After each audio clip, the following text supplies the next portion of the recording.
Welcome to Napster's Most Wanted. My name is Chris Beard. And I'm Ashani Barati. Today we'll bring you back in time to the start of one of the most impactful cases in the music industry. We will explore how Napster has affected copyright issues within the music industry. Later, we have a special interview with the CEO of Universal Music Group, Molly Manel. Ah yes, those lovely days when you could download thousands of MP3 files for free through the internet with just one click. In 1999, Sean Fanning, an undergraduate student at Northeastern University, created Napster, the world's first music sharing website with the help of Sean Parker. Unlike other peer-to-peer networks at the time, Napster allowed users to share music with one another through Napster servers at no cost to them. It didn't take long until the number of Napster users skyrocketed to reach 80 million at its peak in 2000. On December 7, 1999, the Record Industry Association of America sued Napster for the unlawful use of copyrighted material of several major record labels. Fanning had not been granted the right from the record labels to publicly distribute the songs that circulated the Napster network. Napster invited users to share music that they did not have rights to. This is also known as contributory infringement. Furthermore, the court had found evidence that Napster had a financial gain for operating the service, thus holding them responsible for vicarious infringement. The judge concluded that Napster was guilty of contributory and vicarious infringement. This was not the last of Napster's legal troubles. More on this, here's a Metallica insider Conch. Metallica filed a lawsuit against Napster after hearing their song air on their radio prior to its official release. Metallica sued Napster on the following charges: copyright infringement, unlawful use of digital audio interface device, and violations of the Racketeering, Influence, and Corruption Organization Act. The court ruled in favor of Metallica. Napster was forced to remove all of Metallica's songs in circulation. Aside from the lawsuit against Napster, the band also pursued 335,000 of Napster users who illegally downloaded their songs, who were then banned by request. Thanks, Conch. Now we have Molly, the CEO of Universal Music Group, with us right here in the studio. Over to you, Troy and Natasha.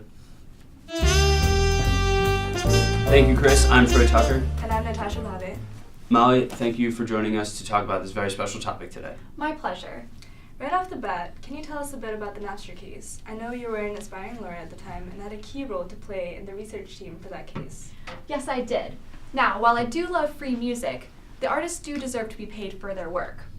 While Napster was gaining in popularity, it went from being an underground peer-to-peer network, peer-to-peer file sharing site to a full-fledged music media networking site.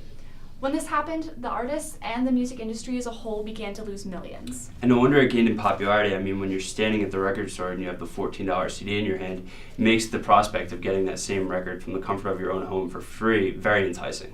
That is true, but when you think about it, that's still stealing. There's really no difference between illegally downloading that music and walking out of the music store without having paid for the CD. Sure. Now, it's interesting that you say music media networking site. Would you go as far as to say that Napster was one of the first social media sites ever created? That's an excellent comparison. When you look at the disruption that social media sites such as Facebook and Snapchat have had, Napster was doing the same thing to the music industry 20 years ago. It's also interesting to note that Napster laid the groundwork for future pirating sites such as the Pirate Bay, LimeWire, and FrostWire. Talking about the legal forms of music sharing today, what would you say are the biggest profit spinners in the industry? Well, what we saw with Napster was a movement of consumers wanting access to things rather than the burden of ownership. A great current day example of this is Uber. Why pay for owning a car and the maintenance fees when you can call someone to pick you up at your front door in less than 15 minutes? So how can something like this be translated to the music industry? It translates in terms of fees and royalty fees and licensing. But my point here is that the big players like Spotify, iTunes Music, and Pandora are cashing in. The service providers are going to go wherever the consumers are. You say that there's a lot of money to be made here, but recently we saw a huge name take her music off of many music streaming services. Taylor Swift. Love her. Look, while this is still a relatively young aspect of the music industry, when a major shift like this happens in a market, it takes a little bit of time and tweaking before all the major players are successful. However, it is important to note that business as well as law have not been keeping up with technology. I'm sure that we'll see in the future more legislation that protects the artists, their work, and the consumers. Because when the consumers win, we win. Well, Molly, thank you for taking the time to join us. Chris, Shani, back to you.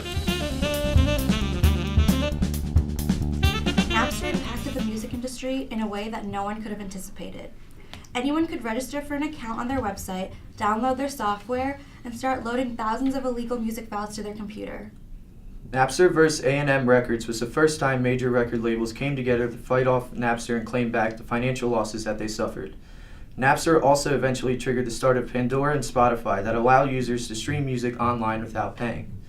What these stores did was to continue to provide music for free without the music publishers and artists getting the correct compensation.